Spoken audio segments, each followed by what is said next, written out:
정치와 법을 사랑하는 여러분들 모두 안녕하십니까?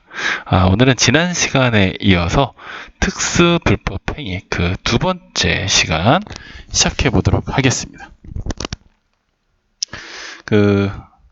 지난 시간에 배웠었던 내용, 특수불법행위 유형이 5가지가 있다라고 했고, 그 중에 3가지 유형에 대해서 공부를 했었습니다. 첫 번째가 책임 무능력자의 감독자 책임, 두 번째가 동물의 점유자 책임, 그리고 마지막으로 3번째가 사용자의 배상 책임에 관련된 내용이었습니다.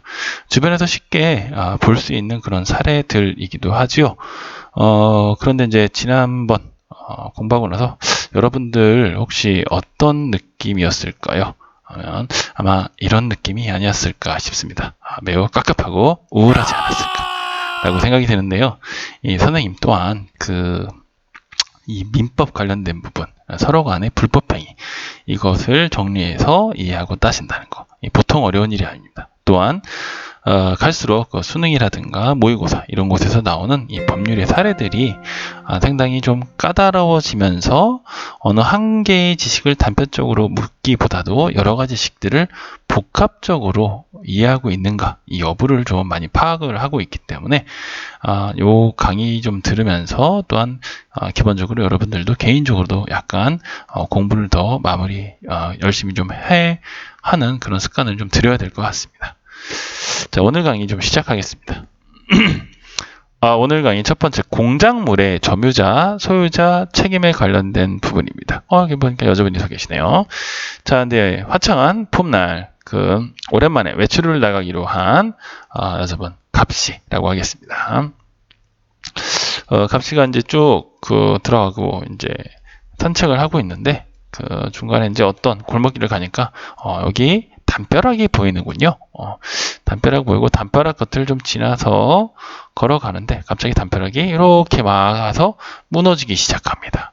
그 주변을 걷고 있었던 갑씨는 화들짝 놀라서 약간의 상처를 얻게 되고요. 너무 열받아서 이 담벼락이 소속되어 있는 집 주인을 찾아가서 초인종을 누릅니다. 그리고 나서 여기 살고 계신 을씨에게 이렇게 얘기합니다. 보면, 아니 대체 담벼락 할 일을 어떻게 하시길래 그래요? 지금 제가 저기 지나가다니다가 담벼락이 무너지는 바람에 엄청나게 크게 다칠 뻔했잖아요. 지금 발목도 겹질이고 정말 큰일이에요. 어떻게 하실 거예요? 어떻게 하실 거예요? 라고 합니다.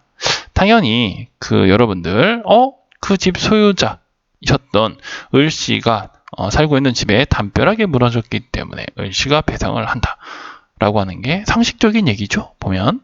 그런데 을씨가 이렇게 얘기합니다.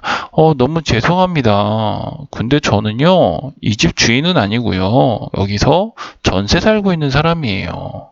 죄송해요. 제 대신에 우리 집주인 아저씨한테 전화해서 이 담벼락과 관련된 붕괴 부분에 대해서 여기서 지금 댁한테 전화 걸어서 배상하라고 그렇게 알려드릴게요. 아니면 저희 집주인 아저씨 전화번호 알려드릴까요? 뭐 이렇게 얘기를 해서 책임을 좀 다른 데로 돌리죠. 이게 일반적인 얘기입니다. 그러면 이 부분에 대해서 과연 이 사람이 처리한 것이 맞느냐 안 맞느냐 한번 따져보도록 하겠습니다. 일단 기본적으로 민법 제758조에 나오는 내용을 살펴보도록 하겠습니다.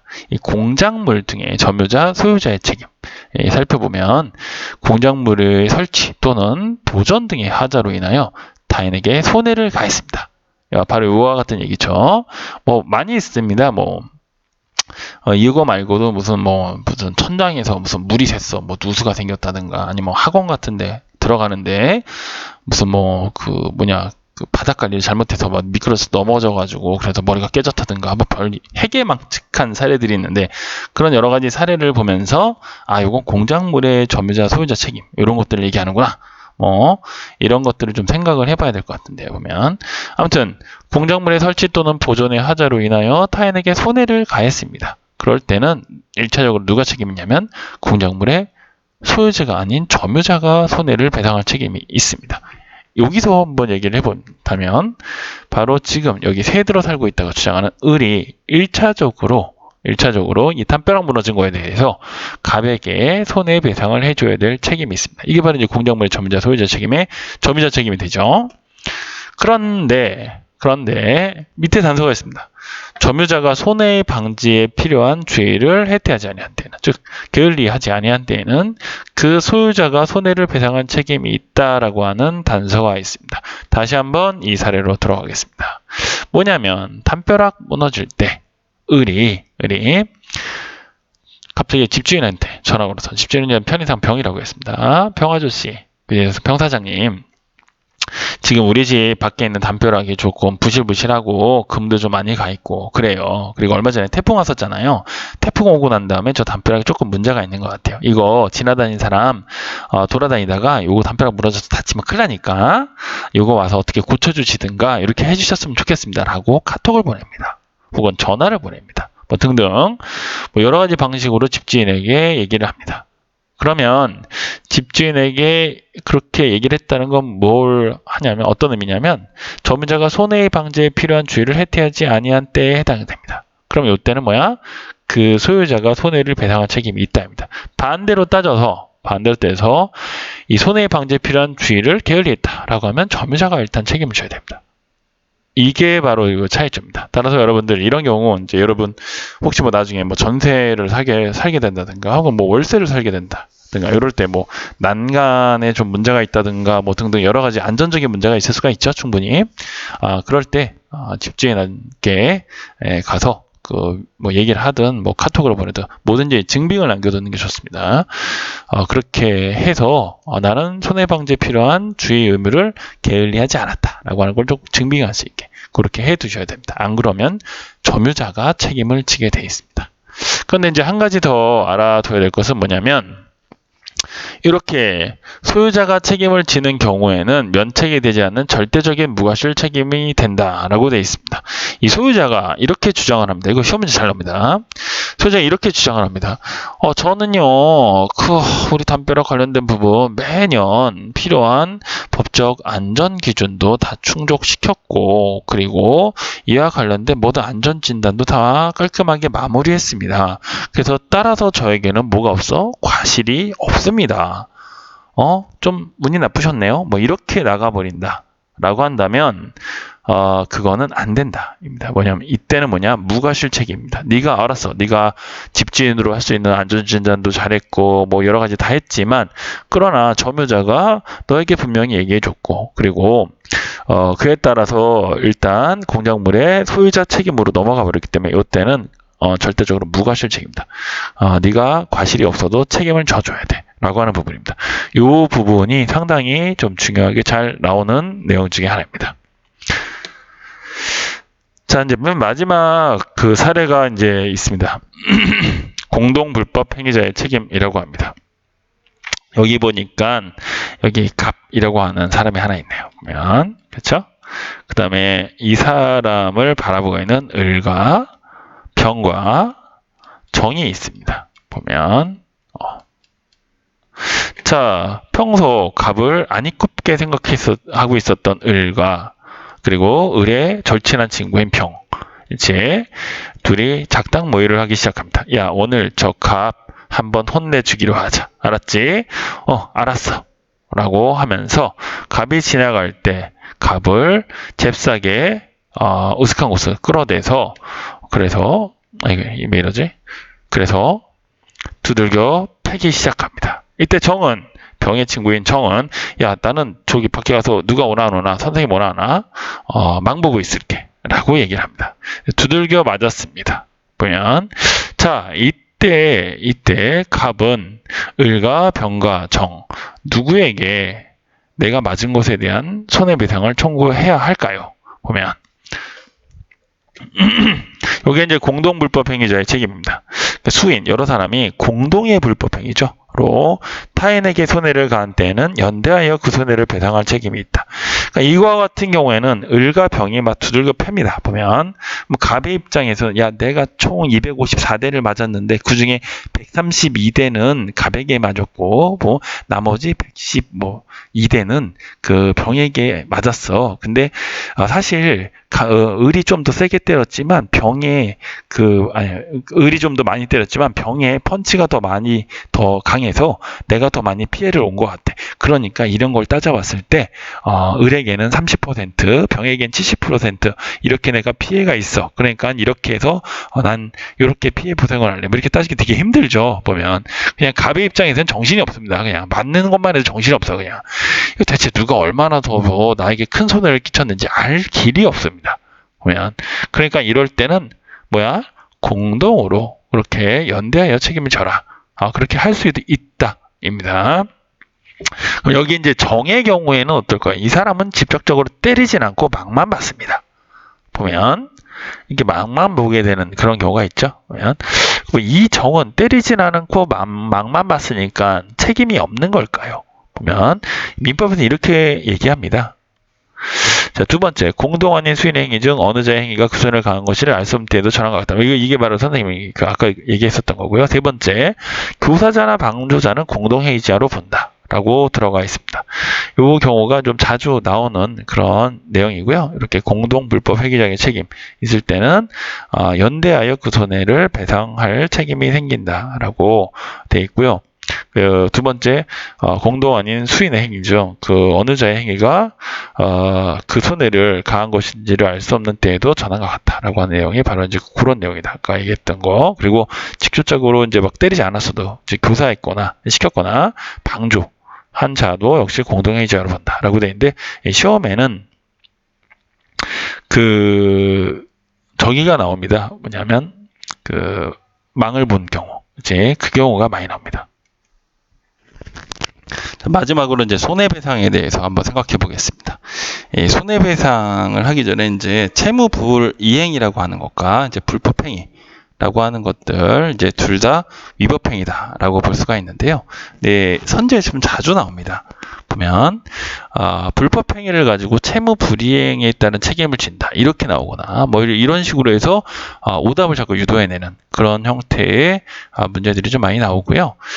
그래서 이제 채무불이행이라고 한 것이 무엇인가라고 한번 보겠습니다.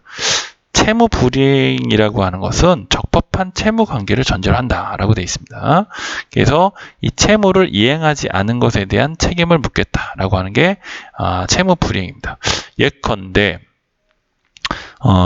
겨울이 되니까 김치냉장고를 사러 가전제품 샵에 갑니다. 그래서 김치냉장고 사겠다고 해서 그래서 돈 다 주고 3일 뒤에 배달해 주세요 라고 해서 그렇게 계약서 다 쓰고 이렇게 기다리고 있었습니다. 그래서 김치냉장고 들어오는 거에 맞춰서 쇼파도 옮겨야 되고 뭐 가구도 좀 옮기고 뭐 김치거리도 사고 막 이렇게 다 준비를 해놨다고 쳐요. 그런데 3일 뒤에 오기로 한 김치냉장고가 제대로 오지 않습니다. 그런 채무, 냉장고를 배달해야 될 회사는 채무자가 되죠. 내가 상품 아직 배달하지 않았으니까 돈은 받고. 그러니까 둘 사이에는 적법한 채무 관계가 성립이 되는데 이 채무를 이행하지 않아서 내가 얻게 된 손해들이 있을 거예요. 이것에 대해서 손해배상해달라 라고 하는 것을 하나의 예로 볼 수 있겠고요. 두 번째는 이제 불법행위가 있는데 쉽게 말해 가해행위에 대해서 책임을 묻겠다라고 하는 게 불법행위입니다. 우리가 봤었던 5가지 특수유형에 해당되는 특수불법행위 이런 경우도 있고요. 그 전에 배웠었던 일반 불법행위 모두 다 뭐냐면 특별한 관계가 없는 자들 사이에서 가해행위의 책임을 묻겠다라고 하는 부분입니다. 자, 이게 이제 손해배상 관련된 부분, 그 부분에 대해서 먼저 그 원인에 해당되는 것들을 찾아봤고요. 그러면 그 다음에는 어떻게 될까? 자, 그럼 손해배상 방식을 찾아보는데 손해배상은 금전배상이 원칙입니다. 만약에 시험선지에 물건으로 갚는다 라고 하는 부분이 물건으로 갚는 것이 원칙이다 라고 하는 그런 선지가 나온다면 그건 틀린 얘기입니다. 일단 돈으로 주는 게 원칙입니다. 금전배상이 원칙이고요. 두 번째, 재산적 손해뿐만 아니라 여기 정서적입니다. 정신적 손해에 대한 배상도 해야 된다라고 하는 것인데 이 정신적 손해에 대한 배상이 바로 그 유명한 위자료입니다. 위자료. 그렇죠? 세 번째, 타인의 명예를 훼손한 경우, 뭐 있지도 않은 사실을 자꾸 뭐 유포한다든가 뭐 등등 여러 가지 경우가 있겠죠. 그러면 그 명예훼손에 대한 부분에 대해서 다른 사람의 피해자의 명예를 회복할 수 있는 그런 부분을 법원이 명할 수 있는데, 법원이 자의적으로 하는 것은 아니고요. 피해자가 청구할 때 그때 안에서 명예회복에 관련된 적당한 처분을 명할 수 있다라고 되어 있습니다. 제 764조 보니까 명예훼손의 경우의 특징이라고 되어 있는데, 타인의 명예를 훼손한 자에 대하여는 법원은 피해자의 청구에 의하여 손해배상에 가름하거나 손해배상과 함께 명예회복에 적당한 처분을 명할 수 있다입니다. 보면 그래서 이제 이게 그래서 뭐 다른 쪽에 관련된 그 게시 재판 받았더니 나 이제 무죄가 됐다든가 이런 것들을 게시해야 되는데, 그 게시를 할 수 있는 것들을 이제 가해자에게 청구한다든가 그 가해자가 대신 비용을 낸다든가 이런 식으로 이런 그 관련된 처분을 법원이 명할 수 있는데, 그냥 막 법원이 맘대로 하는 게 아니라 피해자의 청구에 의하여 한다라고 하는 부분 알아두면 되는데, 그거에 하나 더 알아둘 것은 뭐냐면 사제 광고는 포함시킬 수 없다라고 되어 있습니다. 여기 나오죠? 보면 그 명예회복에 적당한 처분에 사제 광고를 포함시키는 것은 헌법에 위배된다라고 되어 있습니다. 이게 이제 뭐 주로 이제 연예인 스캔들 관련된 부분 뭐 이런 거 있잖아요. 연예인들의 어떤 사생활 이런 부분에 대해서 억측 기사 뭐 이런 거가 나올 수가 있죠. 보면 이거 사례로 좀 나올 수가 있을 법한 얘기가 되지 않을까 생각돼서 한번 얘기해 보는데, 근데 이제 그게 사실 무근으로 판명이 될 수가 있잖아요, 보면. 그래서 이와 관련돼서 오보를 냈다. 뭐 신문사에서 주로 나오니까 오보를 냈다라고 하는 부분에 대해서 그에 해당하는 기사를 내줄 것, 정정 기사 같은 걸 내줄 것, 이렇게 요구할 수 있죠. 그리고 나서 만약에 보통 이 경우가 이제 언론사 대상으로 나올 수 있는 경우가 많이 있기 때문에 그런데, 이 부분에 대해서 신문사가 사죄해라 라고 하는 사죄 보도도 해줘야 된다 라고 요청하게 되는데, 이 부분은 오보를 냈다는 것에 대해서는 정정할 수 있는 그런 기사를 낼 수는 있겠지만, 잘못했습니다. 저희가 죄송합니다. 뭐 어쩌고 이렇게 죽을 죄를 지었습니다. 뭐 이런 식으로 사죄 광고는 포함시킬 수 없다라고 하는 부분이 이제 그 사죄 광고를 포함시켜달라는 것은 위헌이다라고 하는 게 이제 결정이 났습니다. 이게 그 얘기를 들어보니까 그건 이제 우리나라의 헌법에 보장되어 있는 이게 양심의 자유에 대한 문제입니다. 보면 이제 언론사 같은 경우에도 자기는 이제 그렇게 생각한다라고 하는 것에 대한 그 양심의 자유가 있다라고 하는 그런 내용 때문에 헌법에 위배될 수가 있어서 사죄 광고는 포함시키지 못한다라고 하는 것이 하나의 특징인데, 요거는 이제 시험 문제에는 잘 안 나오고요. 자주 나오는 것은 사실 금전 배상의 원칙이다라고 하는 것과 그다음에 위자료도 배상을 해야 한다. 라고 하는 부분이 있습니다. 맨 마지막에 여기에 다루지 않았지만 후유증이라고 하는 것도 있습니다. 보면 교통사고 같은 거에 잘 나오죠. 후유증. 당시에 계약을 다 끝나서 그래서 합의 다 처리됐고 그래서 손해배상도 처리했으니까 그걸로 끝인가 라고 했는데, 다 하고 나서 그때 당시엔 몰랐는데 한 1년쯤 지나니까 뭐 걷는 것도 힘들고 뭔가 뭐 두통도 자꾸 생기고 다리도 계속 아프고 뭐 후유증이 생겼어요. 뭐 이런 경우가 있을 수가 있죠. 그래서 이게 후유증도 사실은 배상을 해야 된다라고 하는 부분도 있습니다. 근데 후유증에 관련된 내용도 가끔은 시험 전제에 나오는 경우가 많으니까 그것도 한번 살펴보길 바라겠습니다. 자, 이상으로 이 특수불법 행위에 관련된 내용 마치도록 하겠습니다. 감사합니다.